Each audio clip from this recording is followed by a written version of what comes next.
काही मज नावडती मात, एका पंढरीनाथा वाचोनिया, त्याचीच कथा आवडे कीर्तन, ते मज श्रवण गोड लागे. तुका म्हणे संत म्हणोत भलते, विठ्ठला परते न म्हणे काही, त्याचीच कथा आवडे कीर्तन, ते मज श्रवण गोड लागे. श्रीमंत श्री जगद्गुरु तुकोबाराय या अभंगातून आपली आवड व्यक्त करतात. आपल्याला काय आवडतं आणि काय आवडत नाही, अर्थात त्याच्यावरूनच एकविधता स्पष्ट होते. तेव्हा पहिल्या चरणामध्ये काय आवडत नाही ते सांगितलेलं आहे. तुकोबाराय म्हणतात की एका पंढरीनाथा वाचोनिया, अनेक काही मात मज नावडते. पांडुरंगा वाचून दुसरी गोष्ट मला आवडत नाही. तेव्हा काल आपण प्रवचन संपता अशी एक शंका केली होती की शास्त्राच्या सिद्धांताप्रमाणे पांडुरंगच एकमेव तत्व आहे. पांडुरंगच आहे, दुसरं काही नाहीच आहे. एकमेवा द्वितीयम ब्रह्म. आणि जर दुसरं काही नाहीच तर मग दुसरं काही आवडत नाही या म्हणण्याला काय अर्थ आहे? दुसरं काही असावं, आवडीसारखं असावं आणि ते आवडत नसावं, मग नावडतं हे म्हणलं तर विशेष आहे. निषेध हा प्राप्तिपूर्वक असणं जास्त महत्वाचं असतं. जर पांडुरंगाशिवाय दुसरं काही नाहीच, विजातीय नाही, याच्यात विशेष नाही, सजातीयही नाही, नव्हे स्वगतही नाही. दुसऱ्यामध्ये हे तीन प्रकार असतात. आपल्या जातीहून भिन्न जातीचे पदार्थ त्याला विजातीय म्हणतात. जसं वृक्ष आहे, वृक्षाच्या ठिकाणी वृक्षत्व ही काय असते? जात असते. तर त्याच्याहून भिन्न दगड आहे, म्हणून वृक्षाशी दगड काय आहे? विजातीय आहे. मनुष्य आहे, मनुष्याच्या ठिकाणी मनुष्यत्व ही जाते आहे. आणि पशु आहे, तर पशुच्या ठिकाणी पशुत्व आहे, म्हणून मनुष्याहून पशु हा काय आहे?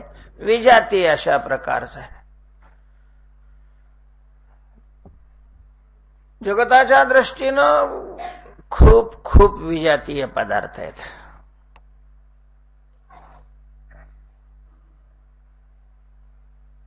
आणि शास्त्र सांगतं की विजातीय भेदच नाही, भेदच नाही म्हणतात. भेद नावाची वस्तू जगातच अस्तित्वात नाही. काय असतं? भेद हा अन्योन्य अभाव स्वरूप आहे. अन्योन्य अभाव म्हणजेच त्यालाच दुसरं नाव काय दिलेलं आहे? भेद. थोडंसं कठीण सांगतो, एवढं. अन्योन्य अभावाचं दुसरं नाव भेद आहे. आणि अभावाला अनुयोगी प्रतियोगी लागतात. अभाव जो जगत असतो तो कशावर जगतो? अनुयोगी प्रतियोगी. तसं अनुयोगी प्रतियोगी अभावालाच लागतात असं नाही, संबंधालाही लागतात आणि सादृश्यालाही लागतात. सादृश्य हो सारखा आहे, हो सारखा आहे, हो तेव्हा म्हणता येतं कोण सारखा आहे कोणासारखा आहे. कोण सारखा आहे आणि कोणासारखा आहे? ज्याच्यासारखा आहे तो अनुयोगी झाला, त्या जो सारखा आहे तो प्रतियोगी अशा प्रकारचा झाला. संबंधी, ते आमचे संबंधी आहेत. कोणाचे संबंधी आहेत आणि कोण संबंधी आहेत? ज्याचे संबंधी असतील ते अनुयोगी आहेत, ज्याच्याशी संबंधी असतील ते प्रतियोगी आहेत. तसं अभाव म्हणले नाही. कोण नाही? कुठं नाही? मठात नाही. कोण नाही? कोणी हबप नाही. जे हबप झाला त्या अभावाचा प्रतियोगी आणि मठ झाला अनुयोगी. म्हणजे अभाव सिद्ध करण्याकरता अगोदर अनुयोगी प्रतियोगी सिद्ध व्हावा लागतो. भेद हा अभाव स्वरूप आहे. मग आता भेद राहण्याकरताही त्याला धर्मी लागेल, अनुयोगी लागेल, कारण भेद हा धर्म आहे. मग जर भेदाची सिद्धी करायची असेल तर तो ज्या ठिकाणी राहतो म्हणजे त्याची जी अनुयोगी आहे तर अनुयोगी तत्व हे अभेदयुक्त आहे की भेदयुक्त आहे? भेद कशावर राहतो? भेदाची जी धर्मी आहे, जे तत्व आहे, तो अभेदावर भेद राहतो का भेदयुक्त वस्तूवर भेद राहतो? अभेदावर भेद राहतो, काय येतो? व्याघात येतो. अभेदावर भेद राहतो कसं काय? म्हणून अभेदावर भेद राहतो म्हणता येत नाही. मग भेदयुक्त वस्तूवर काय राहतो? भेद राहतो. मग भेदयुक्त ती जी वस्तू झाली, ती वस्तू या भेदाने भेदयुक्त झाली का दुसऱ्याच भेदाने ती भेदयुक्त होती, तिच्यावर हा भेद राहिला? या भेदामुळे ती भेदयुक्त झाली तर अन्य आत्माश्रय आला. दुसऱ्या भेदाने ती भेदयुक्त झाली असेल, ज्या भेदाने ती वस्तू भेदयुक्त झाली आहे तो भेद कुठं राहिला? अभेदयुक्त वस्तूवर राहिला की भेदयुक्त वस्तूवर राहिला? तुम्हाला काही समजायचं नाही, माझ्या लक्षात आहे. पण शास्त्रकारांनी जे भेदाचं खंडन केलेलं आहे, भेद ओढवलेला आहे, त्याची काही कल्पना लक्षात यावी म्हणून मी सांगतो.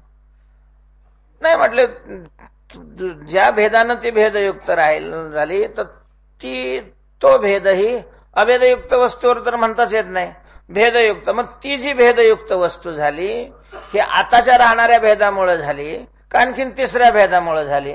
आताच्या राहणाऱ्या भेदामुळे झाली असेल तर त्या भेदाला या भेदाची आवश्यकता पडेल, या भेदाला त्या भेदाची आवश्यकता पडेल, अन्योन्याश्रय दोष येतो. नाही तिसऱ्या भेदाने लावली, चक्रिकापत्ती येते, वेगवेगळा भेद मानित राहिला, अनवस्था अशा प्रकारचा दोष येतो. असं भेदाची अनुयोगीच सिद्ध नाही होत. त्याच्यामुळं वास्तव भेद हा मानताच येत नाही, असं अभेदवाद्यांनी सिद्ध करण्याचा काय केलेलं आहे? प्रयत्न अशा प्रकारचा केलेला आहे. तेव्हा जर शास्त्राच्या सिद्धांताप्रमाणे, संतांच्या अनुभूतीप्रमाणे जगामध्ये परमात्माच आहे, देवाशिवाय दुसरं काहीच नाही, तर मग दुसरं काही आवडत नाही, अशा प्रकारच्या म्हणण्याला काय अर्थ आहे, अशी शंका काल केलेली होती. तर याचं उत्तर असं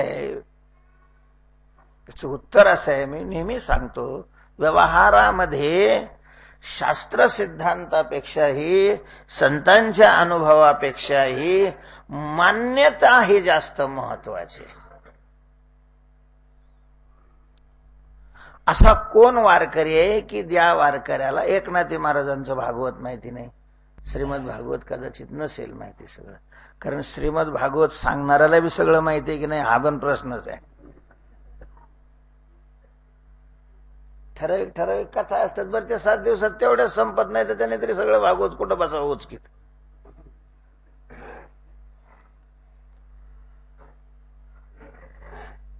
पण नाथ महाराजांचं भागवत एखादं स्कंद तर बहुतेक वारकऱ्यांना माहिती आहे. नसेल नाथ भागवत, गाथा तर सगळ्यांनाच माहिती आहे. ठीक आहे. आणि मग गाथ्यात तुकाराम महाराजांनी सांगितलेलं आहे, द्रव्याच्या मागे कळे काळाचा लाग, म्हणून या संग खोटा त्याचा. शंकराचार्य सांगतात, अर्थम अनर्थम जाणय नित्यम. तुकोबाराय म्हणतात, अर्थ अनर्थासारेखा करून ठेविला पारेखा. भागवतामध्ये त्याच्यामध्ये 15 दोष सांगितलेले आहेत. स्तेयम हिंसा नृतम दंभ काम क्रोध स्मयो मदा, हे सगळं शास्त्राने सांगितलेलं आहे. आता शास्त्र किमान वारकरी तरी खोटं नाही म्हणणार, खोटं आहे असं वागल, पण तोंडाने तर खोटं आहे असं म्हणणार नाही, हे तर नक्की आहे. बरोबर आहे की नाही? म्हणून कोणी पैसा कमवायचा सोडलाय का? पैशात जर सुखच नाही तर मग पैसा कशाला कमवायचा? त्यामुळे शास्त्र सिद्धांत वेगळे आणि मान्यता वेगळी. व्यवहारामध्ये मान्यता महत्वाची असते, शास्त्र सिद्धांतापेक्षाही. शास्त्र सिद्धांतापेक्षाही मान्यता महत्वाची. भाग्यवान आहे तो की ज्याच्या मान्यताच शास्त्र सिद्धांताप्रमाणे आहेत. पाय धुवून प्यावे महाराज त्याचे. शास्त्र म्हणेल जे सांडावे ते राज्यही तृण मानावे, घेवावी ते न म्हणावे विषयी विरू, अशा प्रकारची मान्यता ज्याची दृढ झालेली आहे त्याच्यासारखा जगात भाग्यवान दुसरा कोण आहे? त्याचं कल्याण व्हायला काय वेळ लागणार आहे?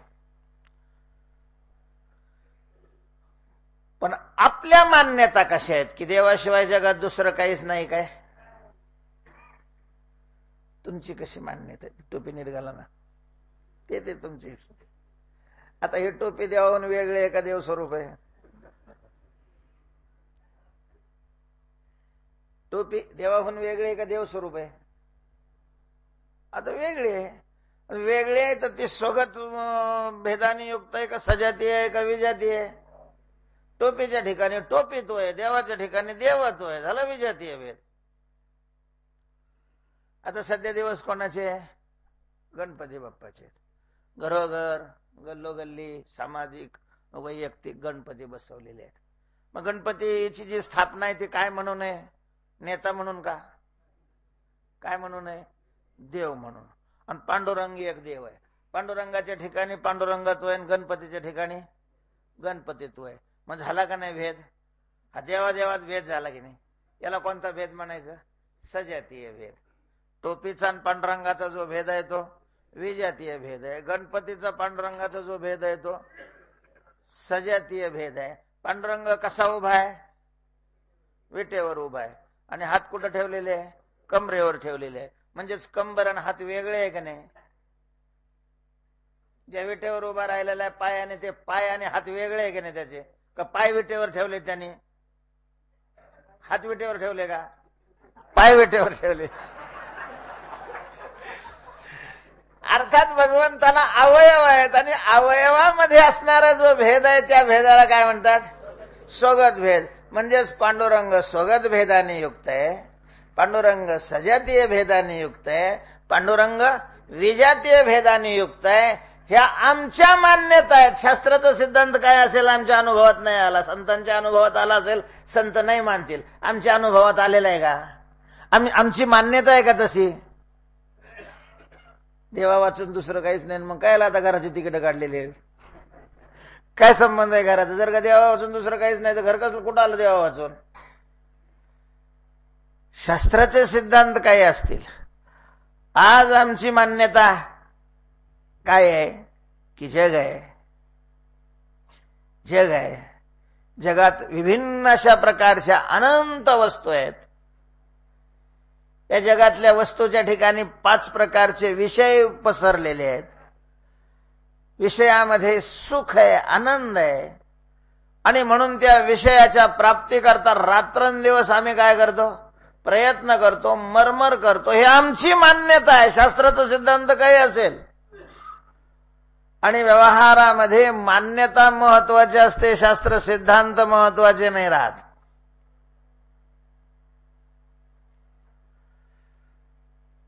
व्यवहारामध्ये मान्यता महत्वाची. एक धर्मशास्त्रातलं, मला नक्की नाही फार धर्मशास्त्रातला अभ्यास, पण मी ऐकलेलं तुम्हाला सांगतो. एखाद्या कुलामध्ये सुतक पडलेलं असेल, बावकीचे गाव घरं असतात, 22 घरं. एका जरी घरी कुणी वारलं तरी सगळ्याच घराला काय पडतं? सुतक पडतं. आणि 3 दिवसांनी दुसऱ्याच्या घरचं वारलं, हे दुसरं सुतक पडलं. तर शास्त्र असं सांगतंय की 2 सुतक असले की दोन्ही सुतकं निघून जातात, सुतक आणि सुतक पेटून जातात, पुन्हा सुतकच राहत नाही. हे कोण सांगतं? धर्मशास्त्र. म्हणून लोक लगेच गंधावतील का? नाही महाराज, मान्यता जास्त महत्वाची राहते. शास्त्राकडे कोण पाहत? मान्यता मान्यता मान्यता. आमचे वारकरी तरी कुठं? पण आता एकादशी हे गाथ्यात लिहिलेले असते का पंचांगामध्ये? म्हणजे तिथीचा निर्णय कोण करतं? केशव महाराज. तुम्हाला नाही म्हणत बरं का, मी मान्यतेवर बोलू राहिलो. तिथीचा निर्णय द्वादशी त्रयोदशी ह्या तिथीचा निर्णय पंचांग करतं, बरोबर आहे की नाही? आणि मग जर समजा एखाद्या वेळेला द्वादशीला भागवती एकादशी येत असेल तर त्रयोदशी कधी येईल? द्वादशीला येईल. आणि मग त्रयोदशीला एखादी पुण्यतिथी असेल तर मग पुण्यतिथी कधी साजरी करायला पाहिजे? मान्यतेला व्यवहारात महत्व आहे, पंचांगालाही नाही किंमत दिली जात, मान्यता महत्वाची राहते.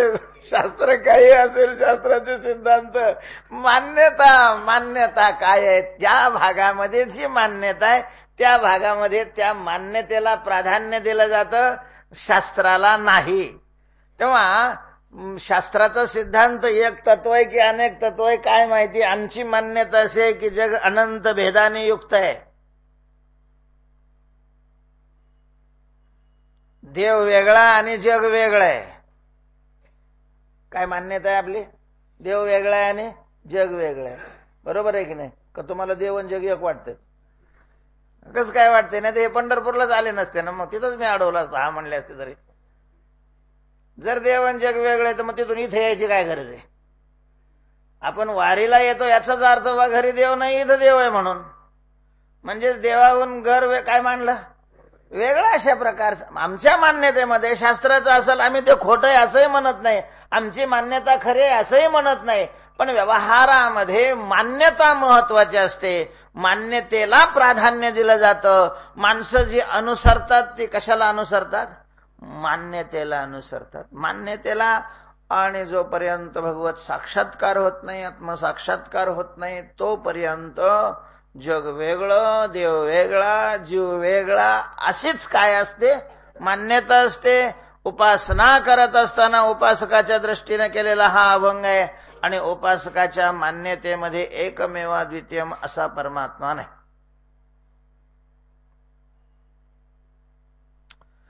त्यामुळं देव वेगळा आहे, जग वेगळं आहे, जगातल्या वस्तू वेगळ्या आहेत. जगामध्ये जडाचा भेद आहे, जड जीवाचा भेद आहे, जीव जीवाचा भेद आहे, जीव देवाचा भेद आहे आणि जड देवाचा भेद आहे. पाचही भेद आमच्या बुद्धीमध्ये चांगल्या प्रकारचे प्रौढ होऊन सध्या नांदतायत. जडवस्तू तरी आपण जडवत ही जात जरी सारखी असली तरी काही सारख्या दृष्टीने पाहतो का जडवस्तूकडे? दगडही जड आहे, सोनंही जड आहे. दगडही जड आहे आणि सोनंही काय आहे? जड आहे. म्हणून सोने आणि माती, तुकाराम महाराजांचं ठीक आहे, आमचं तसं झालंय का? सोने आणि माती, लोक लगेच मातीचे पोते घेऊन येतील, घ्या माती, द्या सोनं. का सोने आणि माती?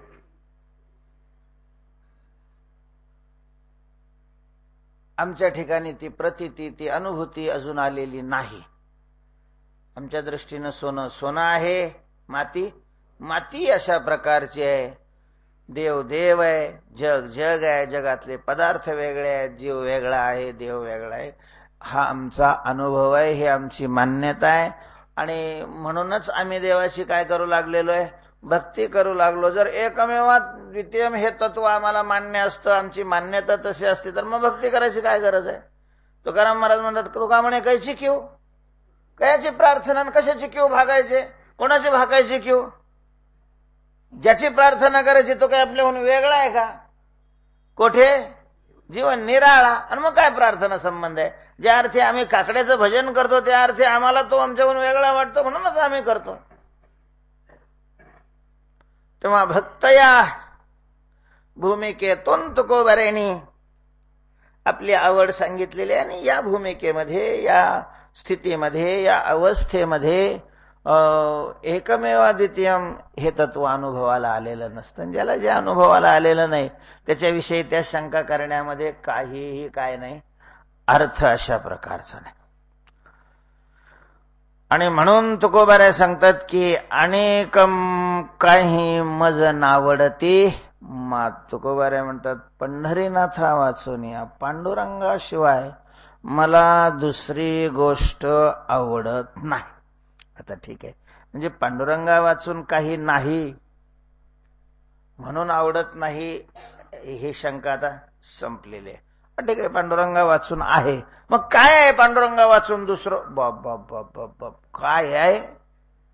किती काही आहे महाराज. पांडुरंग बाजूला सोडला तरी या जगामध्ये किती काही आहे, काही आहे, खूप आहे, खूप आहे. नावं लिहित बसलं तर आयुष्यही पुरणार नाही, एवढं अशा प्रकारचं जगत आहे. केवढं मोठं जगत आहे पांडुरंगाशिवाय. या जगाची फार मोठी व्याप्ती आहे. मनानेही त्या जगाचं काय करता येत नाही, चिंतन करता येत नाही. एवढं मोठं जगत सगळं आहे पांडुरंगा वाचून. तुकोबाऱ्या म्हणतात मला नाही आवडत. असेल सगळं मोठं जगत. त्या जगतामध्ये काही चांगल्या पण वस्तू आहेत, काही वाईट आहेत, काही सुंदर आहेत, काही खराब आहेत, काही स्वरूप आहेत, काही कुरूप आहेत. विविध विविध विविधतेनं जगत काय झालेलं आहे, नटलेलं अशा प्रकारचे. सुगंध आहे, दुर्गंध आहे, काठिण्य आहे, मृदूपणा आहे, शीत आहे, उष्ण अशा प्रकारचं आहे. चवीला सुंदर असणार आहे, चवीला बेचव असणारही अशा प्रकारचं आहे. हे सगळं जग विविधतेनं नटलेलं आहे. पण मला पांडुरंगाशिवाय दुसरं काहीही आवडत नाही. अनेक काही मज नावडती मात एका पंढरीनाथा वाचून. तुकोबाऱ्यांनी भक्ताच्या भूमिकेतून आपली स्थिती मांडलेली आहे. याचा सरळ अर्थ असा आहे की भक्ताला देवाशिवाय दुसरं काही आवडू नये. ज्याला भक्त म्हणून जीवन जगायचंय त्याला देव आवडावा. त्यांनी आपल्या आवडीचा विषय काय करावा, देव बनवावा. पण तुकाराम महाराजांना विचारलं, म्हटले महाराज तुम्हाला दुसरं का बरं नाही आवडत? दुसरं न आवडण्याचं कारण काय? पंढरीनाथच का आवडतो? दुसरं का आवडत नाही? इतक्या वस्तू आहेत आणि इतक्या चांगल्या चांगल्या वस्तू आहेत, किती सुंदर अशा प्रकारच्या वस्तू आहेत. आणि तुकाराम महाराज म्हणतात मला नाही आवडत. का नाही आवडत? खरं तर आवडीवर का असा प्रश्न करता येत नाही. कारण त्या प्रश्नाचं उत्तर ती व्यक्तीही सांगू शकत नाही. नाही सांगता येत. जेवणामध्ये तुम्हाला काय आवडतं? जेवता का नाही तुम्ही कधी? काय आवडतं? सगळंच आवडतं का? काय आवडतं सांगा ना. काय लाजायचं काय त्याच्यात? काय लाजण्यासारखं? तू सांग रे. बासुंदी आवडते. जेवणामध्ये बासुंदी आवडते. बासुंदी का आवडते? गोड आहे म्हणून. चहा बी गोड असतो. गोडाला काय, गुळवणी पण गोड असतं. पुरणाची पोळी सुद्धा काय असते, गोड असते. गुलाबजामूही गोड असतात. श्रीखंडही गोड असतो. मग बासुंदीच का आवडते? आता सांगताच येणार नाही त्याला. आवडतं हे सांगता येतं. मग तुम्ही का आवडतं काय विचारलं, आम्ही सांगितलं. का आवडतं म्हटल्यानंतर काय सांगावं? कारण आवडी आपल्याला कळण्याच्या अगोदर अंतःकरणात तयार झालेली आहे. आपण आवड बनवलेली नाही ना. आपण बनवलेली असती तर मग आपल्याला त्याचं कारण सांगता आलं असतं की हे का आवडतं, ते का आवडतं. पण आवड गुण आणि कर्मानुसार अंतःकरणामध्ये आपोआपच ती तयार झालेली असते.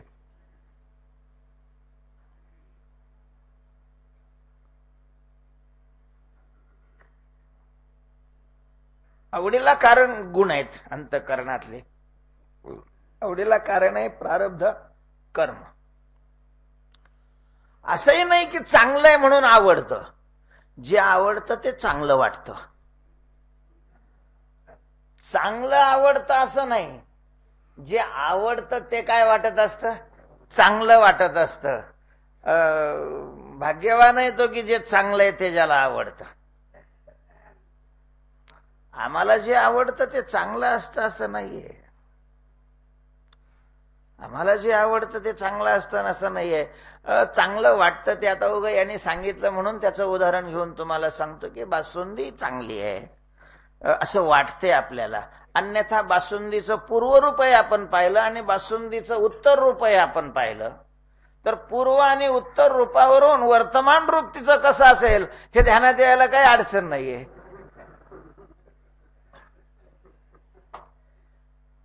बासुंदीचं पूर्वरूप. बासुंदी कशाची असते? दुधाची असते. दूध कोण देतं? गाय म्हशी देतात. गाईचं नाही लवकर बनत, म्हसळीची बासुंदी देतात. आणि म्हसळ आंबवण खाल्लं का जास्त दूध देते. सडेल. हे बासुंदीचं पूर्व रूप. आणि बासुंदी खाल्ल्यानंतर काय होतं हे दुसऱ्या दिवशी हे बासुंदीचं उत्तर रूप. आता ते मधलं स्वरूप लय चिळस नका आणू. चांगली आहे का ती? नाही चांगली. चांगलीचा प्रश्न नाहीये महाराज. देव सोडला तर बाकीचं जगातली कुठलीच वस्तू आपल्याला चांगली आहे हे सिद्ध करता येणार नाही. फक्त देव चांगला आहे. तो काय म्हणे तोची खरा.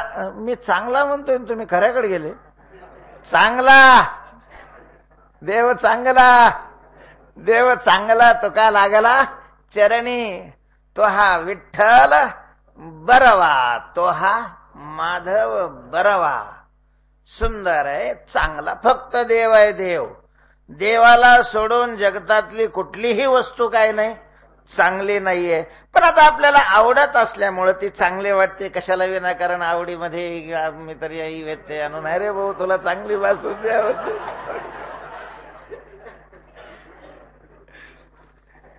तुकाराम महाराजांना विचारलं तुम्हाला देवच का आवडतो. तर आवडीविषयी तसा प्रश्न सर्वसामान्यांना करता येत नाही. पण तुकाराम महाराजांना केल्यामुळं तुकोबारांनी सांगितलं मला देवच का आवडतो. चांगला आहे म्हणून आवडतो. आवडतो म्हणून चांगला वाटतो असं नाही. चांगला आहे म्हणून आवडतो. देव चांगला आहे. सुंदर ते ध्यान म्हणून आवडे निरंतर. सुंदर ते ध्यान म्हणून आवडे निरंतर. हेचे ध्यान का आवडे. सुंदर ते सुंदर आहे म्हणून. सुंदर शब्दाचा अर्थ आहे सुख स्वरूप. चांगलं शब्दाचा हे अर्थ आहे सुख स्वरूप. काय चांगलं असतं. सुख चांगलंय. काय चांगलंय.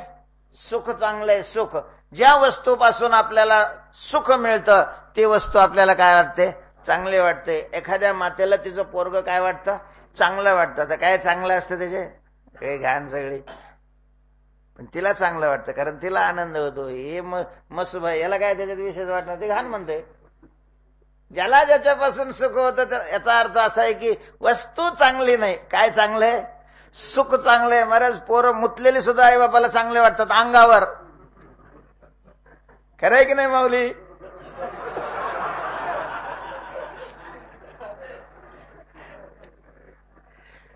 सुख चांगलंय. सुख आणि सुख स्वरूप परमात्मा आहे. देव आहे. देव चांगला आहे. देव चांगला आहे. देवच चांगला आहे. नुसता देव चांगला नाही. जगात चांगला काय आहे.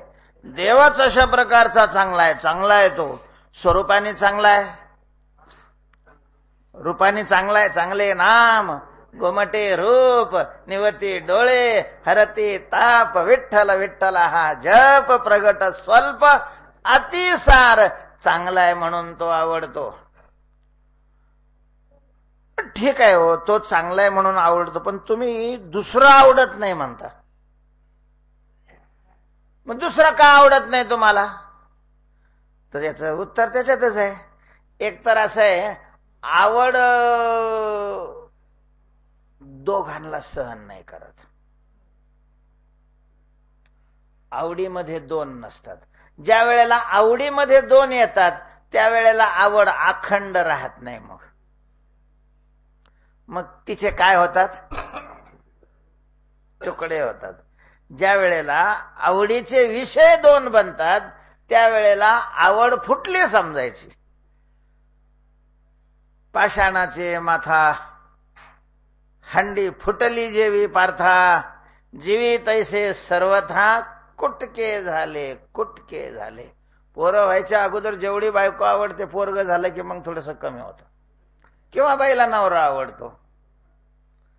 पोरग झालं की त्या आवडीमध्ये काय होतं तुकडा होतो. मग काही आवड मुलाकडे जाते काही आवड पतीकडे अशा प्रकारे जाते. आणखीन मग बरं शेतीत बोरला पाणी लागलं का पुन्हा तुकडा झाला. जेवढा संसार ज्याने व्याप वाढवलेला असतो तेवढ्या त्याच्या आवडीचे काय झालेले असतात तुकडे तुकडे तुकडे तुकडे झालेले असतात. आणि माझा आवडीमध्ये आनंद आहे. ज्याच्या आवडीचेच तुकडे झाले त्याच्या आनंदाचे बी काय झालेले असतात तुकडे तुकडे तुकडे झालेले असतात. भक्तिमय जीवन जगायचं असेल तर आपल्याला आवड एक संग ठेवावी लागते. म्हणून तुकोबरायांनी ज्याच्या संगतीची मिळावी म्हणून देवाकडे मागणी केलेली आहे तो असा आहे, अखंड जया तुझी प्रीती. ज्याची प्रीती अखंड आहे, ज्याची आवड अखंड आहे, अखंडित प्रेम भाव, अखंड अखंड. तर आवडीला दोन नाही सहन होत, लगेच तडा जातो तिच्यात, लगेच. मग एक आवडायला लागलं की दुसऱ्याविषयी आपोआपच काय होते, अनावड तयार होते. एक आवड पंढरीनाथ आवडायला लागला, त्यामुळे दुसऱ्याविषयी काय निर्माण झालेले, अनावड निर्माण झाली.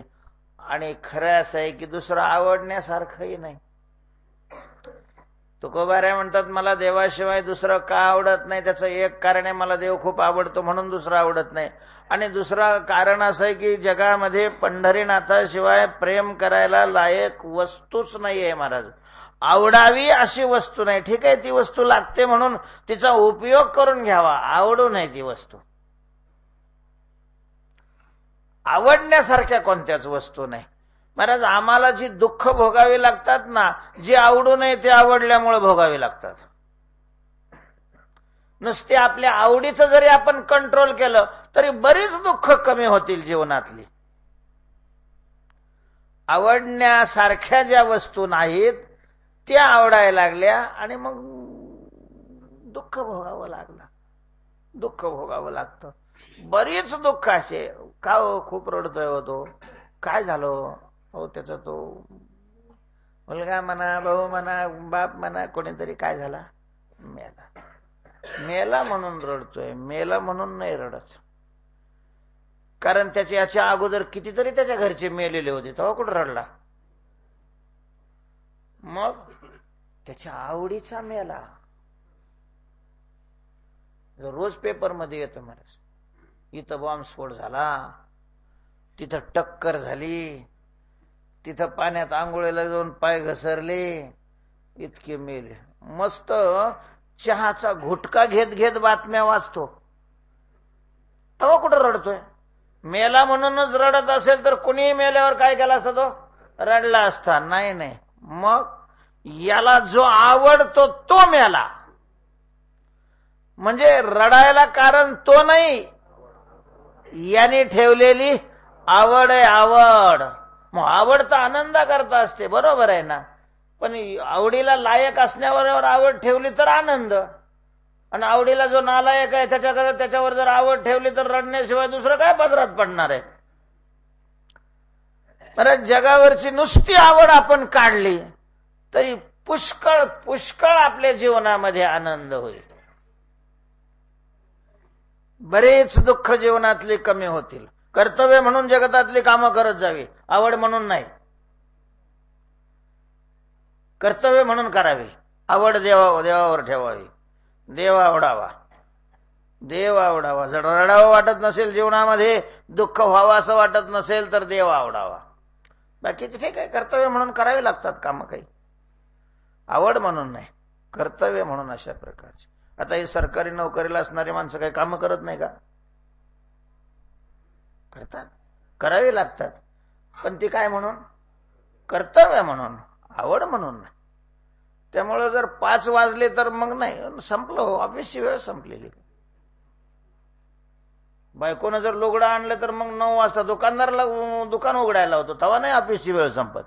तिथं आवड आहे, आवड वेगळी आणि कर्तव्य अशा प्रकारचं वेगळं. तेव्हा हा संसार कर्तव्य म्हणून करा, आवड म्हणून नको. देवाशिवाय दुसरं काही आवडण्यासारखं नाही म्हणून तुकोबाऱ्या म्हणतात मला नाही आवडत. देवाशिवाय दुसऱ्यावर जर आवड ठेवली तर आवडीचा परिणाम भयान आहे, दुःख आहे, जन्म मरण आहेत. म्हणून मला दुसरं काही आवडत नाही. तेव्हा अनेक काही मज नावडती मात, एका पंढरीनाथा वाचवण्या. देव आवडतो, हो देव आवडतो. किती आवडतो, किती आवडतो. महाराज, वैष्णवांना देव किती आवडतो, भक्ताला देव किती आवडतो, जीवापेक्षा जास्त आवडतो. ज्ञानोबा म्हणतात बहु आवडसी जीवापासून या. आवडीमध्ये इतर भाव असतात ना. कसं हो, तुम्हाला हे आवडतं का? आवडतं. किती आवडत असतं, नाक पुसायच्या पटकारा सारखं सुद्धा आवडत नाही. सर्वसामान्याची देवाविषयीची आवड आणि भक्ताची देवाविषयीची आवड याच्यामध्ये जमीन आसमानचा फरक असतो महाराज, जमीन आसमानचा फरक असतो. भक्तांना जो देव आवडतो कसा असतं, बाकीच्या करता आपल्याला देव आवडतो आणि भक्ताला देवा करता बाकीचे आवडतात.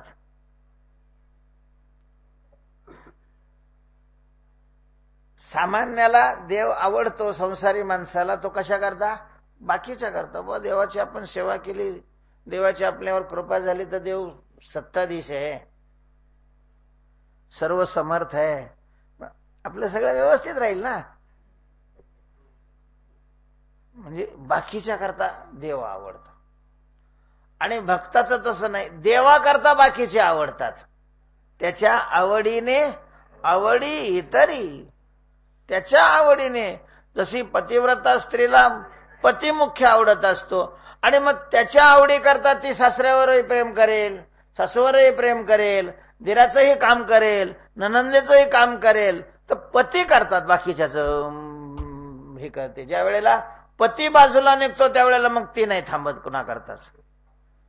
प्रभू रामचंद्र वनामध्ये निघाले. आपल्या वडिलांचं वचन असत्य होऊ नये, खोटं होऊ नये, वडिलांनी वचन दिलेलं आहे आणि ते वचन सार्थ करण्याकरता भगवंतांनी 14 वर्ष वनामध्ये जाण्याचा काय केला? निश्चय केला, निर्णय घेतला.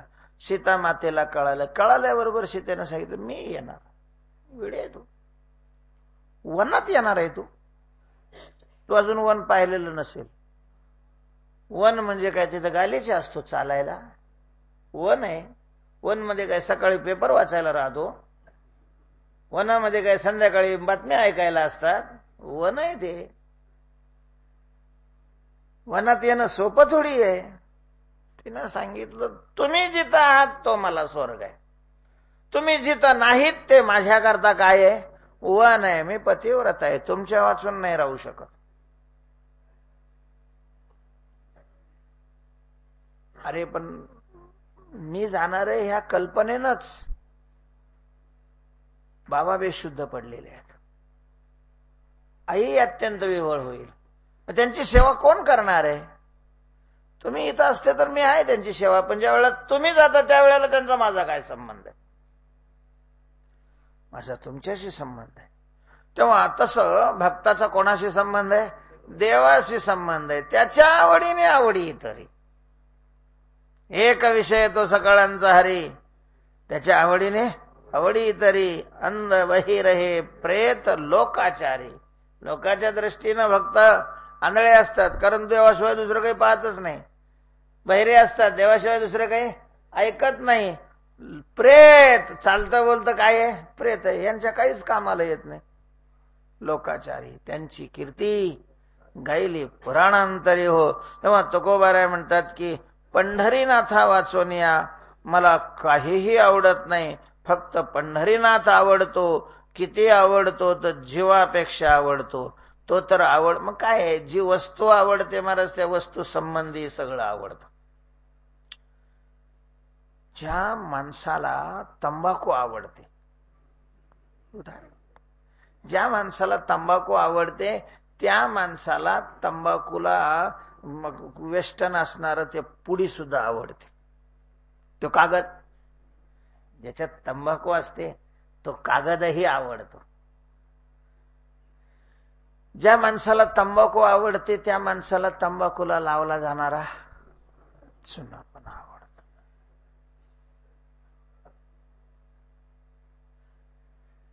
ज्या माणसाला तंबाखू आवडते त्या माणसाला तंबाखू ज्याच्या जवळ विकत मिळते तो दुकानदार सुद्धा आवडतो.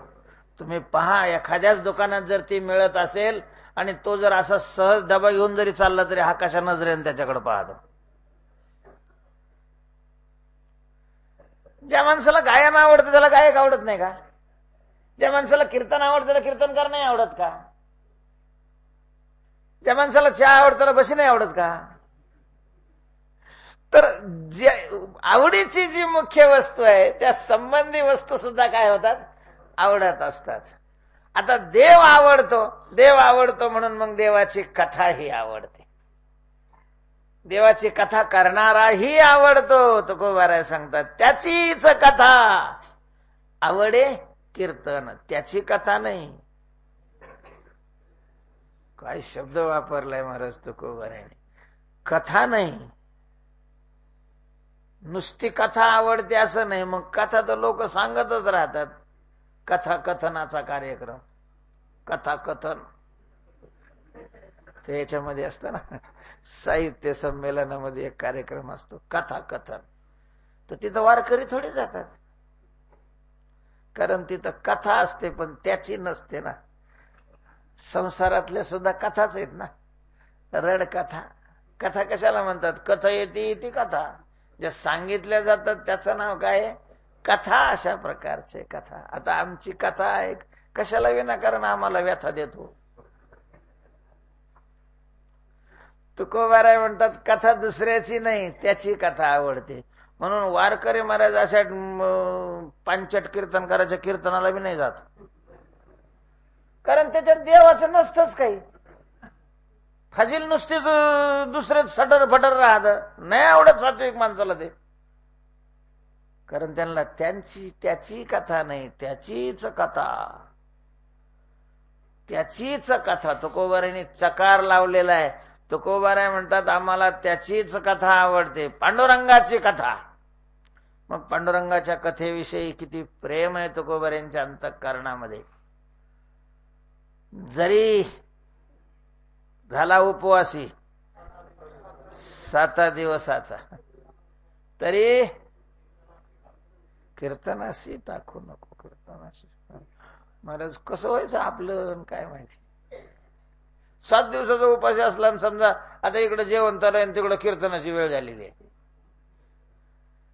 महाराज आम्ही असे की जर मॅच चालू असेल तर कीर्तन टाळून देतो.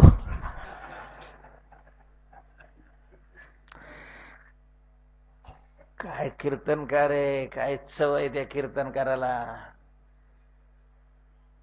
किती कीर्तनाची किंमत आहे. म्हणजे एक साधा अशा प्रकारचं उदाहरण आहे. काय यांना फल मिळणार आहे, देव देणार, अवघडच आहे महाराज. शेतकरी असला तरी पेरणीच्या वेळेला मड झाकतो आणि कीर्तनाच्या वेळेला हा टीव्ही पाहत जर असेल जोड्याने नाही हाणाव का, सोडून द्या ना धंदा, दुसरं कर ना काही, नाही तर मग त्याच्यात जा बॅट घेऊन. सारखी लेवल आहे का हे? हा कार्यक्रम आणि तो कार्यक्रम. इकडं सांगताना थोबाड घेऊन सांगायचं हे उद्धाराचं साधन आहे, अमकं साधन आहे, तमकं साधन आहे. लोकांना सांगण्याकरताच आहे का? स्वतःच्या जीवनामध्ये त्याला काही महत्व नाही का? काय पंचट लोक आहे महाराज, कोणाचंही ठेवतात नुसते हसवणारे.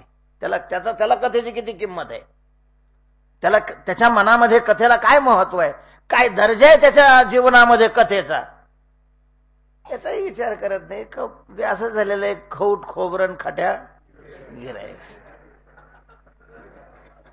तुकोबाराय म्हणतात 7 दिवसाचा जरी झाला उपवासी, जेवण तयार आहे आणि कीर्तनाची वेळ झालेली आहे, झाकून ठेवा, कीर्तन झाल्यावर जेवू.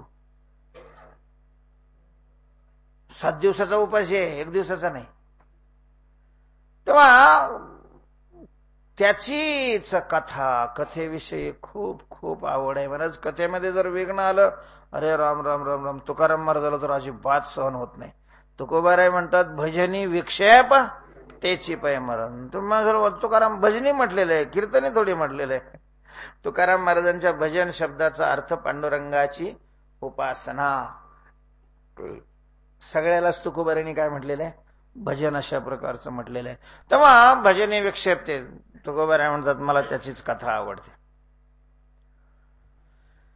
ठीक आहे हो महाराज, कथा त्याचीच तुम्हाला आवडेल, पण त्याचा परिणाम बऱ्याच वेळेला माणसं आवडीने आवडीची गोष्ट करत असताना परिणामाचा विचार नाही करत. परिणामाचा विचार केला पाहिजे ना. आवडून काय करता, त्याचा परिणाम काय, त्याचा परिणाम काय. उगा एखादी वस्तू आवडली आणि हात घातली तर चपलाने मार खावा लागेल ना. त्याचा परिणाम. तुकोबाराय म्हणतात कथेचा परिणाम खूप चांगला आहे. कथा सुख करी, कथा मुक्त करी, कथा याची बरी विठोबाची. महाराज आपल्या अंतःकरणामध्ये कथेचं जसं संतांनी स्वरूप सांगितलेलं आहे तसं ठसावं कथा करणाराच्या ठिकाणी.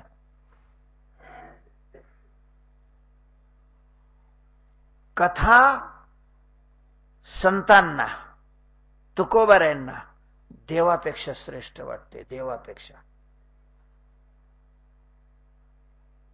देव जिथं आहे तिथं कथा नाही, जिथं कथा आहे तिथं देव आहे. जर वैष्णवांच्या समोर, भक्ताच्या समोर दोन हे ठेवले, एक तर कथा घ्या नाही तर देव घ्या. देव घेतला तर तुम्हाला कथा सोडून द्यावी लागेल, आणि कथा करायची तर तुम्हाला देव मिळणार नाही, देव सोडून द्यावा लागेल. तर तो जर जातिवंत वैष्णव असेल तर कथा, कथा गुण गाईन आवडी, हेची माझी सर्व जोडी, हेची दान देगा देवा, तुझा विसरण व्हावा न लगे मुक्ती, आणि संपदा संत संग देई सदा, त्याचीच कथा आवडे कीर्तन. कथा आवडते कीर्तन. म्हणले कथा पुन्हा कीर्तन. या ठिकाणी कीर्तन शब्दाचा अर्थ नामस्मरण. कथा आणि वेगळं कीर्तन शब्द आलेला आहे, तर तिथं नामस्मरण अशा प्रकारचं. त्याचं नामस्मरण आवडतं, त्याची कथा आवडते. म्हणले कथा आवडते का नामस्मरण आवडतं? कसं आहे, कथा जरी आवडत असली ना तरी कथा सर्व काळ नाही करता येत. कथेला वक्ता लागतो, श्रोता लागतो. आपण वक्ता झाला तर कोणीतरी श्रोता पाहिजे, आपण श्रोते झालो तर कोणीतरी वक्ता अशा प्रकारचा पाहिजे. मग जर श्रोता नसेल वा वक्ता नसेल, कीर्तन. स्मरण. स्मरण आणि कीर्तनात हा फरक आहे की जे मोठ्याने स्मरण केलं जातं त्याला कीर्तन म्हणतात, आणि मग मनातल्या मनात जे आठवण केली जाते त्याला स्मरण अशा प्रकारचं. त्याचीच कथा आवडे कीर्तन, त्याचं कीर्तन आवडतं, त्याची कथा आवडते, ते माझं श्रवण गोड लागे. कोणी जर सांगत असेल मला श्रवण करावं वाटतं, कोणी कीर्तन करत असेल, नामस्मरण घेत असेल, तर तेही श्रवण मला काय लागतं, गोड अशा प्रकारचं लागतं. ते माझं श्रवण गोड लागे, ते श्रवण गोड लागे. म्हणजे ते गोड आहे का तुम्हाला लागतं?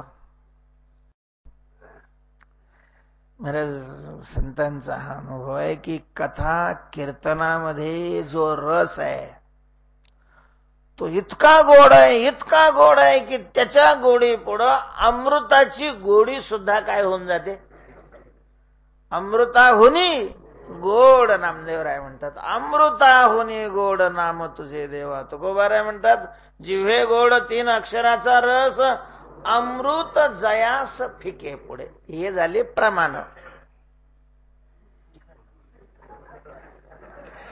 हे झाले प्रमाण. आमचा अनुभव काय, आपला अनुभव काय. नाही आपल्याला लागत गोड, मला तर नाही लागत. ते नाही मेमोरी, ते जर कोणी लावले ना ते मी लगेच बंद कर, कटकट केलं जात. आपल्याला का नाही गोड लागत? जर ते गोड आहे तर आपल्याला का लागत नाही गोड? जर आपल्याला गोड लागत नाही तर ते गोड आहे असं आपण कसं काय मानायचं? कुणी काही सांगल, आपल्याला तर त्याचा अनुभव यायला पाहिजे ना. आम्हाला का नाही लागत गोड? जर गोड आहे तर आम्हाला का लागत नाही? मग काय संत खोटे बोलतात काय? आम्ही कुठं म्हणतो खोटं बोलतात? त्याचा सरळ सरळ अर्थ तोच झाला ना. आम्हाला लागत नाही म्हणजे सांगणारा त्याने खोटं सांगितलं, हा सरळ सरळ अर्थ नाही झाला होय. पण मग आम्हाला लागत नाही त्याला आम्ही काय करणार आहे? आपल्याला गोड लागत नाही त्याचंही कारण त्याने सांगितलेलं. म्हणजे काय सांगितलेलं? इंद्रिय घातान.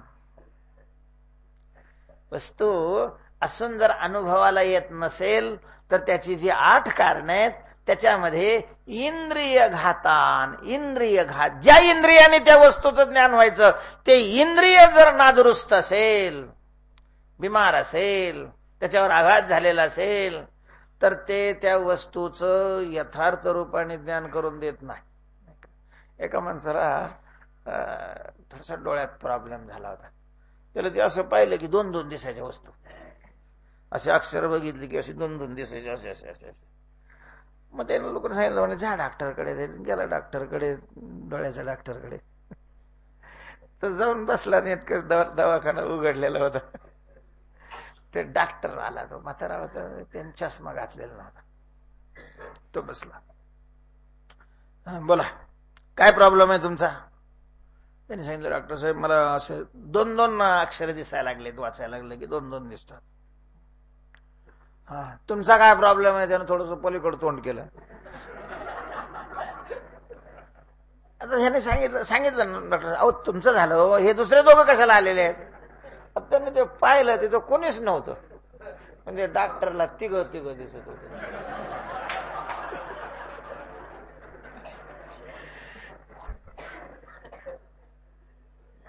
जर ते नादुरुस्त असेल तर ज्ञान करून देत नाही, आणि जर त्याच्यावर विषाचा आश्रय झालेला असेल तर उलट ज्ञान करून देत. एखाद्या माणसाला किरकुडं वगैरे चावलं तर पूर्वी माणसं लगेच त्याला लिंबाचा पाला खायला लावायची. हे काय बरं, कसा लागतो रे? कडं लागतो, काय काळजी करायची नाही, जाऊ मंदिरामध्ये. म्हणजेच किरकुडं काय नव्हतं, विषारी नव्हतं. पूर्वीचे मंदिरामध्ये नेत होते त्याचं कारण मंदिरात गेल्यानंतर विष उतरतं अशातला भाग नव्हता. पण किरकुड जर विषारी नसेल तर मग दवाखान्यात न्यायची गरज नाही. फक्त त्याला जो आपल्याला किरकुड चावलेला आहे असा जो मानसिक त्याच्यावर दबाव होता, तो मंदिरात गेल्यानंतर तो दबाव निघून गेला, संपलं काम.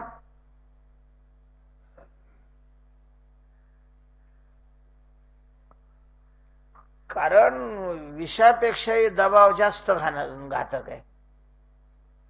मानसिक दबाव हा विषापेक्षा सुद्धा काय आहे, घातक आहे. आणि तो घालवित होते. हे शहाणपणाला म्हणू मंदिरात नेऊन म्हणून उतरत असतो, काय अंधश्रद्धा आहे ती. तुला श्रद्धाच नाही कळाली तर अंधश्रद्धा काय कळणार आहे? आणि जर तो गोड लागतोय म्हटलं तर मग लवकर हलवा. कारण याच्या जिभेवर काय झाला, विषाचं असं ते विष सगळं चौकड पूर्ण शरीरामध्ये भिनतं ना, जिभेवरही आलं. विषाचा असर झाला की मग गोड कडू लागायला लागतं, कडू गोड लागायला लागतं. आम्हाला कीर्तन भजन नामस्मरण गोड लागत नाही. त्याचं कारण ते गोड नाही असं नाहीये. ज्या इंद्रियाने त्याचं ज्ञान होणार ते अंतःकरण. कारण सुखाचं ज्ञान कशाने होतं? चित्ता सुख दुःखे कळो येते, चित्ताने होतं. आणि त्या चित्तावर जर विषयासक्तीचा असर झालेला असेल तर त्या चित्ताला गोड कडू लागतं. कडू विषय विषाचा पडे पाडू, गोड परमार्थ लागे कडू, कडू विषय तो गोडो. आता ते ज्याचं विष उतरलेलं आहे, तुकाराम महाराजांचं वैराग्याचा ढोस दिल्यामुळे ते विषयासक्तीचं विष काय झालं, उतरलं. त्यामुळं ते माझं श्रवण गोड लागे. त्यामुळं मी दुसरं काही ऐकत नाही आणि दुसऱ्याकडे पाहत नाही. आता संत काही म्हणू बा, मला संकोचित म्हणू, वेडा म्हणू, काही म्हणू, पण आपण दुसऱ्याला देव बी मानणार नाही आणि दुसऱ्याची कथा ऐकणार आहे अशा प्रकारचं रे. मला ते आवडतच नाही. तो काय म्हणे संत म्हणत भलते. आता संत कशाला काय म्हणतील, पण हा प्रौढीवाद आहे. विठ्ठला परते न म्हणे काय, मी विठ्ठला वाचून दुसरं काहीही मानणार नाही. त्याचीच कथा आवडे कीर्तन, ते मज श्रवण गोड लागे. पुंडलिक वरदा हरे विठ्ठल श्री ज्ञानदेव माऊली.